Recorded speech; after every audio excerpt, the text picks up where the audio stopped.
Patrick Sugi, kaagad itinanggi ang pagkaka-involved ng kanyang misis na si Ariel Garcia sa breakup ng Katniel. Kaagad na pinabulaanan ng dating Pinoy Big Brother housemate na si Patrick Sugi na may kaugnayan ang misis niyang si Ariel Garcia sa controversial na hiwalayan ng Katniel o nila Catherine Bernardo at Danielle Padilla. Ito'y matapos sumadawit ang pangalan ng kanyang misis na si Ariel sa hiwalayang Katniel matapos siyang ituro ng ilang netizens na naging karelasyon di umano ni Danielle noong sila pa ni Catherine.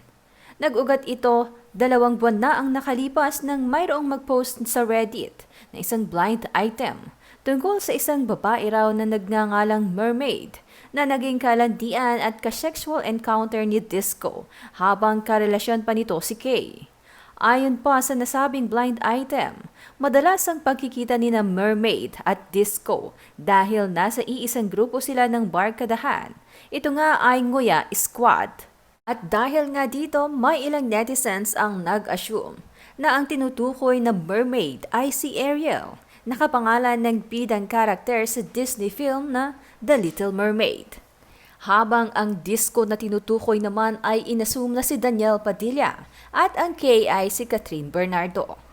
Ang tinatawag ng Nguya Squad ay ang barkadahang kinabibilangan ni na Danielle, Catherine, Ariel at mister nitong si Patrick kasama na si na Joshua Garcia, Rhea Ataide, Zanju Maruto, Sofia Andres, Khalil Ramos, Gabby Garcia, Alora Sasam, Dominic Roque, Marco Gumabaw at Joe Vargas.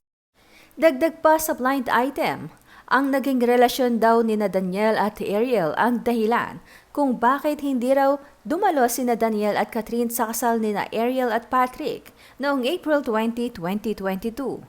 Muli itong binalikan ng mga netizens nitong Biyernes, January 12 nang mag-post sa Instagram at Facebook ang nakatatandang kapatid ni Catherine na si Kay Bernardo, kasunod ng pag-unfollow ni Catherine kay Danielle, at sa 3 pang kapwa niya actress na sina Liza Soberano, Jillian Vicencio at Julia Barreto.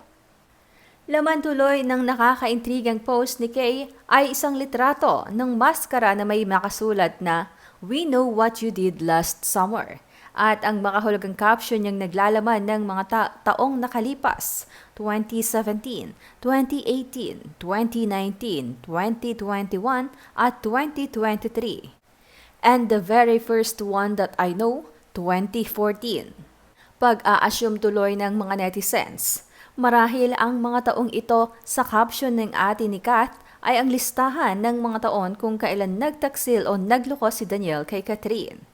Dahil dito, mabilis na nag-viral sa social media ang pangalan ni Ariel dahil sa haka-hakang siya ang babae ni Danielle noong 2018. Kaya naman sa pamamagitan ng post sa Twitter, mariing pinabulaanan ni Patrick na Mr. Nick Ariel ang mga espekulasyon sa kanyang asawa na sumira umano sa relasyon ni na Danielle at Catherine. Ani Patrick, hindi niya alam kung bakit biglang nadawit ang kanyang asawa sa issue ng Katniel. Gayong matagal na silang hindi aktibo sa showbiz matapos nilang magpakasal at magkaanak. Saad ni Patrick, "Yung nanahimik kayo pero dinamay pa rin, sige, kung masaya kayo dyan teka, papakain lang kami ng baby." Sa kabila umano ng mga ingay at kaguluhang dulot ng hiwalayan ng mga kaibigan nilang sina Danielle at Catherine, ay isa lang daw ang sinisiguro ni Patrick: walang katotohanan ang ibinibintang sa kanyang asawa. Aniya, "We don't know where all of this is coming from, but I can assure you guys, my wife has nothing to do with this." Yung di nila pag-attend sa wedding namin before, na-clear na namin yung reason kung bakit hindi sila nakapunta. Kasunod nito ay nakiusap na rin si Patrick sa publiko na tigilan na ang kanyang pamilya, lalo na ang kanyang misis. Aniya, "Stop making false accusations, please. We're trying to live a quiet life, so please stop. I'm only talking kasi nadawit na naman name ng wife ko. There's no truth to this. That's all. Salamat."